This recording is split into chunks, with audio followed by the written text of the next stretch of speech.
ಮಾರ್ನಿಂಗಿಂದ blog start ಮಾಡಿದ್ದೇನೆ. ಸ್ಕೂಲಿಗೆ ಹೋಗ್ಲಿಕ್ಕೆ ರೆಡಿ ಆಗಿದೆ. ಮಕ್ಕಳ ಬುಕ್ಸ್ ತುಂಬ ದಿವಸ ಆಯಿತು ಬಂದು.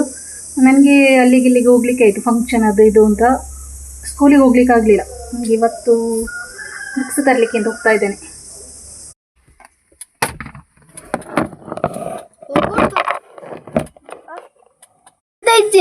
ನಾನು ಬಸ್ಸಲ್ಲಿ ಹೋಗುವಂತ ಅಂದ್ಕೊಂಡದ್ದು, ಅವಾಗ ಅವರಿದ್ದಾರೆ ಮನೆಯಲ್ಲಿ, ಹೋಗಿ ಬರುವ.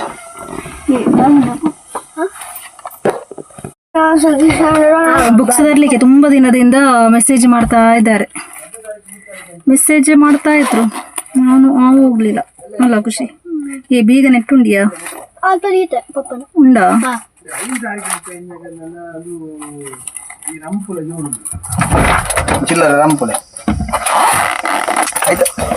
ಬುಕ್ಸ್ ಎಲ್ಲ ತೆಗ್ದ್ವಿ. ಸ್ಕೂಲಲ್ಲಿ ಇದ್ದೇನೆ ನಾನು. ಬಿಸಿಲೇ ಸಮಿದು ನೋಡಿ, ಅಲ್ಲಿ ಕಳ್ಳನಾಗಿ ನಿಂತ್ಕೊಂಡದ್ದು.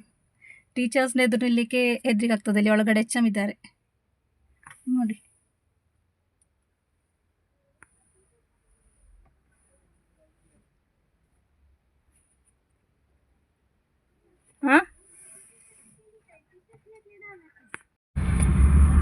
ಮೀನು ತೆಗಿಲಿಕ್ಕೆ ಬಂದ್ವಿ ನಾವು.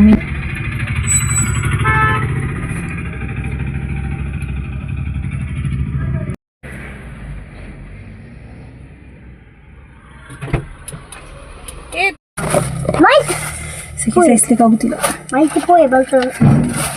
ಹೊರಟಿಗೆ ಹೋದ್ರೆ ಅಲ್ಲಿ ನಿಲ್ಸೋದು ಗಾಡಿ. ದಾಯಿಗೆ ಪೋಪ ಏನಿದೆ? ಪೈಪಾ ಪೈಪ್ ಇನ್ನು ಪೈಪಿಯಾ ಬರ್ಸಿ ಈ ತೂದು ಬರ್ರ ಹೋಗಿ ನೋಡ್ಸಿ.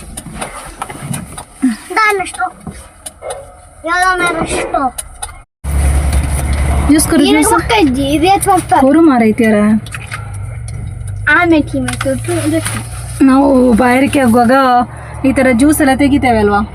ಮಾತ್ರ ಇದು ಮಾಡೋದು ನೋಡಿದರೆ ಯಾರು ಕೂಡ ಕುಡಿಲಿಕ್ಕಿಲ್ಲ ಅಲ್ವಾ ಖುಷಿ. ನಾವು ನಿನ್ನೆ ಒಂದು ನೋಡಿದ್ದು ಮ್ಯಾಂಗೋದ ಯಾವ ಥರ ಮಾಡೋದು ಅಂತ. ಸತ್ಯವ ಸುಳ್ಳು ಅಂತ ಗೊತ್ತಿಲ್ಲ ಮಾತ್ರ. ಇದಕ್ಕೆ ಮ್ಯಾಂಗೋ ನೋಡಲಿಕ್ಕೆ ಮಾತ್ರ ಮ್ಯಾಂಗೋ ಹಾಕೋದಿಲ್ಲ ಅಂತ. ಹೌದಾ? ಹೋಟೆಲ್ ಯಾಮಿಟ್ಟು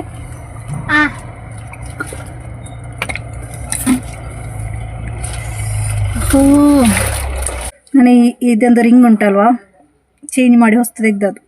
ಚೇಂಜ್ ಮಾಡಿ ಅಂತ ಹೇಳಿದರೆ ನನ್ನ ಕೈಯಲ್ಲಿ ಇದು ಇಲ್ಲದೆ ತುಂಬ ವರ್ಷ ಆಯಿತು. ಮದುವೆಗೆ ಹಾಕ್ತಾರೆ ನಮ್ಮದ್ರಲ್ಲಿ, ಯಾಕೆ ಹಾಕ್ತಾರೆ ಅಂತ ಮಾತ್ರ ನನಗೆ ಗೊತ್ತಿಲ್ಲ. ಒಡ್ಡಿಂಗಿಲ್ಲ ಅಂತ ಹೇಳ್ತಾರೆ. ಅದು ಕಟ್ಟಾಗಿ ತುಂಬ ವರ್ಷ ಆಯಿತು. ಕಟ್ಟಾದದ್ದು ಹಾಗೆ ತೆಗೆದಿಟ್ಟಿದ್ದೆ. ಹಾಗೆ ಎಲ್ಲರೂ ಕೇಳಲಿಕ್ಕೆ ಸ್ಟಾರ್ಟ್ ಮಾಡಿದ್ರು, ಉಂಗುರೆಲ್ಲಿ ನಿಮ್ಮ ಉಂಗುರೆಲ್ಲಿ ಅಂತ. ಹಾಗೆ ಮತ್ತೆ ನಾನು ಮೊನ್ನೆ ಹೋಗಿ ಚೇಂಜ್ ಮಾಡಿ ತೆಗ್ದದ್ದು. ಹೊಸದು ಇವಾಗ ಏನು ಹೊಸ ಗೋಲ್ಡಿಗೆ ಅಷ್ಟೇ ರೇಟ್ ಉಂಟು. ಮಾತ್ರ ನಂದು 916 ಆದ ಕಾರಣ ಅದೇ ರೇಟಿಗೆ ಸಿಕ್ಕಿತು ನನಗೆ. 916 ಇದ್ದು ಕೊಟ್ಟು ನಾನು ತೆಗ್ದದ್ದು. ನನಗೆ ನಷ್ಟ ಆಗಲಿಲ್ಲ. ಹೊಂಚಿನ ಸೆಕೆಯಲ್ಲಿ ಮಾತಾಡಲಿಕ್ಕೆ ಸಾಗುತ್ತಿಲ್ಲ. ಮನೆಗೆ ಮುಟ್ಟಿದೆ. ಪುಸ್ತಕ ಬರೆದೈತೊಳ್ಳೆ ಆಯ್ನ ಪುಸ್ತಕ ತೆತ್ತೇನೆ. ಏನು ಕೊಂಡ ಓಡಾಡ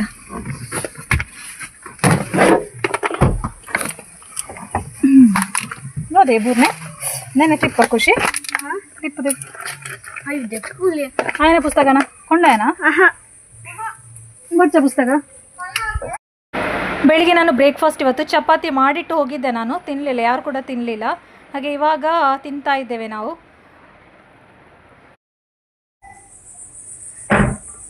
ಮೀನು ಕಟ್ ಮಾಡಲಿಕ್ಕೆ ಅಂತ ಕೂತ್ಕೊಂಡಿದ್ದೇನೆ ನೋಡಿ. ಡ್ರೆಸ್ ಕೂಡ ಚೇಂಜ್ ಮಾಡಲಿಲ್ಲ. ಡ್ರೆಸ್ ಹೇಗೋ ವಾಶ್ ಮಾಡಲಿಕ್ಕೆ ಉಂಟು, ಹಾಗೆ ನಾನು ಮತ್ತೆ ಚೇಂಜ್ ಮಾಡಲಿಲ್ಲ. ಮೀನು ಮಾತ್ರ ಫ್ರೆಶ್ ಉಂಟು. ನಾನುಂಟಲ್ಲ ಇವಾಗ 2 ದಿವಸಕ್ಕೊಮ್ಮೆ ಪದಾರ್ಥ ಮಾಡೋದು. ಇವತ್ತು ಮಾಡಿದರೆ ನಾಳೆ ಮಾಡಲಿಕ್ಕಿಲ್ಲ. ಯಾಕೆಂತ ಹೇಳಿದರೆ ಸೆಕೆ ಜಾಸ್ತಿ ಇರುವ ಕಾರಣ ಕಿಚನಲ್ಲಿ ನಿಲ್ಲಿಕ್ಕಾಗೋದಿಲ್ಲ. ಇವಾಗಾಗೆ ನಾನು ಮೀನು ತಂದು ತುಂಬ ಹೊತ್ತಾಯಿತು. ನಾನು ಸ್ಕೂಲಿಂದ ಬಂದು ತುಂಬ ಹೊತ್ತಾಯಿತು. ಸುಮ್ಮನೆ ಕೂತ್ಕೊಂಡೆ. ಅಡಿಗೆ ಕೋಣೆಗೆ ಬರಲಿಕ್ಕೆ ಇಷ್ಟ ಆಗೋದಿಲ್ಲ ನನಗೆ. ಪದಾರ್ಥ ಮಾಡಲಿಕ್ಕೆ ಗ್ಯಾಸಿನ ಹತ್ರ ನಿಲ್ಲುವಾಗ ಉಂಟಲ್ಲ, ಮತ್ತೆ ಕೂಡ ಬೆವರಲಿಕ್ಕೆ ಸ್ಟಾರ್ಟ್ ಆಗ್ತದೆ. ಇವಾಗ ಅಷ್ಟು ಸೆಕೆ ಆಗೋದಿಲ್ಲ ನನಗೆ. ಇನ್ನು ಗ್ಯಾಸಿನ ಹತ್ರ ನಿಲ್ಲುವಾಗ ಸೆಕೆ ಜೋರು ಸ್ಟಾರ್ಟ್ ಆಗ್ತದೆ. ಹಾಗೆ ಫ್ರೆಶ್ ಮೀನು ಬಂಗುಡೆ ಪುಳಿ ಮುಂಚಿ ಮಾಡು ಅಂತ ಅವ್ರು ಹೇಳಿ ಹೋಗಿದ್ದಾರೆ. ಅವ್ರು ಹೋದ್ರು, ಕೆಲಸ ಅರ್ಜೆಂಟ್ ಬಂತು ಅಂತ ಹೋದ್ರು. ಮೀನು ಕಟ್ ಮಾಡುವ ಅವಾಗದಿಂದ ಕೂತ್ಕೊಂಡಿದ್ದೇನಲ್ಲದೆ. ಮೀನು ಕಟ್ ಮಾಡಲಿಕ್ಕೆ ಓ ಮೈ ಗಾಡ್. ಮೀನು ಕಟ್ ಮಾಡುವ ಮಾತಾಡ್ತಾ ಕಟ್ ಮಾಡುವ ಅಂತ. ಓಕೆ ನೋಡಿ ಇಷ್ಟಕ್ಕೆ ಉಂಟು ಬಂಗುಡೆ. ಹೊರಗಡೆ ಕಟ್ ಮಾಡ್ತೇನೆ ನಾನು ಒಮ್ಮೊಮ್ಮೆ, ನನಗೆ ಈ ಬಿಸಿಲಲ್ಲಿ ಆಗೋದಿಲ್ಲ.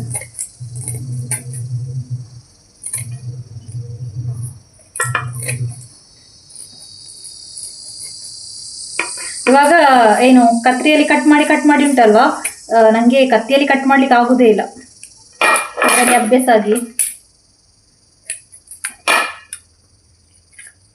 ನಾನು ಹೀಗೆ ತಲೆಭಾಗ ಹೀಗಿಡ್ತೇನೆ. ಇದರದ್ದೆಲ್ಲ ವೇಸ್ಟ್ ಮೇಲಿಂದವೇ ತೆಗಿತೇನೆ ನಾನು. ನನ್ನ ಗಂಡನಿಗೆ ಈ ಥರ ಇರಬೇಕು ಮೀನು ಕಟ್ ಮಾಡಿದರೆ. ಇದು ತೆಗೆದ್ರೆ ತುಂಬ ಸಿಟ್ಟು ಬರ್ತದೆ ಅವರಿಗೆ. ಇದು ಮಾತ್ರ ಇಲ್ಲಿ ಓಪನ್ ಇರ್ತದೆ ನೋಡಿ, ಇದೆಲ್ಲ ವೇಸ್ಟ್ ಎಲ್ಲ ತೆಗಿತೇನೆ ಮೇಲಿಂದ, ವೇಸ್ಟ್ ಇಡುತ್ತಿಲ್ಲ. ಮಾತ್ರ ಫ್ರೆಶ್ ಉಂಟು. ನನಗೆ ಇಷ್ಟ ಮೀನು, ನನಗೆ ಚಿಕನ್ ಇಷ್ಟ ಇಲ್ಲ. ಮತ್ತು ಈ ಸೆಕೆಗೆ ಚಿಕನ್ ತಿಂದರೆ ಕೂಡ ಏನೋ ಒಂಥರ ಆಗೋದು. ಮತ್ತು ಚಿಕನ್ ತಿಂದರೆ ಒಂದು ದೊಡ್ಡ ಕೆಲಸ ಉಂಟಲ್ವ, ನನ್ನ ಹಲ್ಲಲ್ಲಿ ಗ್ಯಾಪ್ ಉಂಟು, ಹಲ್ಲಿನ ಗ್ಯಾಪಿಗೆಲ್ಲ ಎಡೆಡೆಗೆ ಸಿಕ್ಕಿ ಬಿಡ್ತದೆ. ಅದು ಅದರ ನೋವು ಉಂಟಲ್ಲ, ಅದರ ನೋವು ಆಗುವಾಗೋದು ಯಾಕೆ ಚಿಕನ್ ತಿಂದೆ ಅಂತ ಆಗ್ತದೆ ನನಗೆ. ಅವಾಗ ಆಗ್ತದೆ ಚಿಕನ್ ತಿನ್ನುವ ಕೆಲಸ ಬೇಡಿತ್ತು ಅಂತ. ಹೀಗೆ ನನಗೆ ಇಷ್ಟ ಮೀನೇ, ಫ್ರೆಶ್ ಇರಬೇಕು ಮಾತ್ರ. ಮೀನು ಹಾಳಾದ್ರೆ ಒಳ್ಳೇದಾಗೋದಿಲ್ಲ. ಮಕ್ಕಳಲ್ಲಿ ಆಟ ಆಡ್ತಾ ಇದ್ದಾರೆ. ಇವತ್ತು ಬುಕ್ಸ್ ಸಿಕ್ಕಿದೆಲ್ಲ, ಇವತ್ತು ಅದರಲ್ಲೇ ಎಲ್ಲ ಕೊಡ್ತಾರೆ. ಅದರಲ್ಲಿ ಬುಕ್ಸ್ ಅಂತ ಹೇಳುವಾಗ ಎಲ್ಲ ಬರ್ತದೆ, ನೋಟ್ಸ್, ಟೆಕ್ಸ್ಟ್ ಮತ್ತು ಪೆನ್ಸಿಲ್, ಸ್ಕೇಲ್ ಎಲ್ಲ ಒಟ್ಟಿಗೆ ಬರ್ತದೆ. ಅದರೊಟ್ಟಿಗೆ ಅಮೌಂಟ್ ಪೇ ಮಾಡಿದರೆ ಸಾಕು.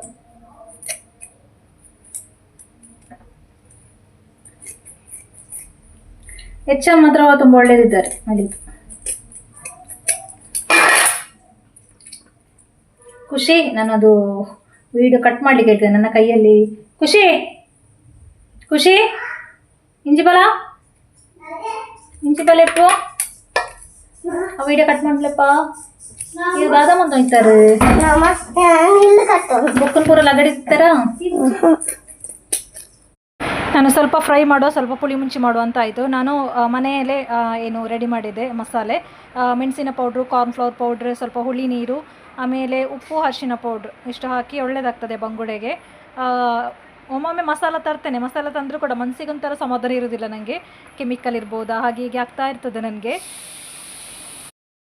ಹಾಗೆ ಪುಡಿ ಮುಂಚಿಗೆ ಹಾಕಿ ಆಯಿತು. ಇನ್ನು ಸ್ವಲ್ಪ ಇದ್ದದನ್ನು ನಾನು ಏನು ಮಾಡ್ತೇನೆ,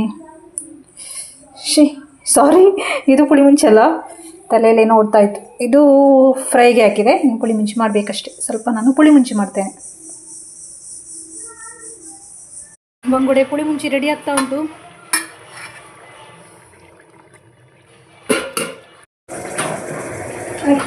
ಹಾಗೆ ನಂದು ಕಿಚನ್ ವರ್ಕ್ ಆಯಿತು, ಅಡಿಗೆ ಕೆಲಸ ಎಲ್ಲ ಆಯಿತು, ಪದಾರ್ಥ ಆಯಿತು, ಪುಳಿ ಮುಂಚಿ ಆಯಿತು, ಮತ್ತು ಫಿಶ್ ಮಸಾಲ ಹಾಕಿದೆ, ಆಮೇಲೆ ಅನ್ನ ಆಗ್ತಾ ಉಂಟು. ಕೆಲವರು ನನಗೆ ಕಮೆಂಟ್ಸ್ ಮಾಡ್ತಾರೆ ತುಳುವಲ್ಲಿ ವ್ಲಾಗ್ ಮಾಡಿ ಅಂತ. ನಾನು ಎರಡು ಮಿಕ್ಸ್ ಮಾಡೋದು, ತುಳು ಸಹ ಮಾತಾಡ್ತೇನೆ, ಆಮೇಲೆ ಕನ್ನಡ ಸಹ ಮಾತಾಡ್ತೇನೆ. ಇಬ್ಬರಿಗೆ ಎರಡು ಲ್ಯಾಂಗ್ವೇಜ್ನವರಿಗೆ ಕೂಡ ಗೊತ್ತಾಗಲಿಲ್ಲ. ತುಳುವಿನವರಿಗೆ ಆಲ್ರೆಡಿ ಕನ್ನಡ ಗೊತ್ತಾಗ್ತದೆ, ಕನ್ನಡದವರಿಗೆ ಕೆಲವರಿಗೆ ತುಳು ಅರ್ಥ ಆಗೋದಿಲ್ಲ. ಅದಕ್ಕೋಸ್ಕರ ಎರಡರಲ್ಲಿ ಸಹ ಮಾತಾಡ್ತೇನೆ ಅಲ್ವಾ ಸವಿತೆ? ಸೆಕೆ ಅಮ್ಮೆ ಹೀಗೆ ಸೆಕೆ ಆಗ್ತಾರೆ, ನನಗೆ ಕೂಡ ಆಗಲಿಲ್ಲ. ಇನ್ನು ಸ್ವಲ್ಪ ಫ್ಯಾನಿನ ಅಡಿಗೆ ಸ್ವಲ್ಪ ಆರಾಮವಾಗಿ ಸ್ವಲ್ಪ ರೆಸ್ಟ್ ಮಾಡುವ ಅಂತ. ಯುದ್ಧ ಭೂಮಿಯಿಂದ ನಾನು ಹೊರಗಡೆ ಬಂದೆ. ಅಡಿಗೆ ಕೋಣೆಯಿಂದ ಹಿಡಿದು ಯುದ್ಧ ಭೂಮಿಯಾಗಿ ಆಗಿದೆ ಈಗ ಸೆಕೆಗಾಲದಲ್ಲಿ ನನಗೆ. ಹೋಗಿ ಇನ್ನು ಸ್ವಲ್ಪ ರಿಲ್ಯಾಕ್ಸ್ ಮಾಡುವ. ಈಗ ನಾನು ಈ ವ್ಲಾಗನ್ನು ಇಲ್ಲಿಗೆ ಎಂಡ್ ಮಾಡ್ತಾ ಇದ್ದೇನೆ. ಇವತ್ತಿನ ವ್ಲಾಗ್ ಇಷ್ಟ ಆದರೆ ಲೈಕ್ ಮಾಡಿ. ಮುಂದಿನ ವ್ಲಾಗಿನ ಜೊತೆಗೆ ಸಿಗ್ತಾ ಇದ್ದೇನೆ. Thank you.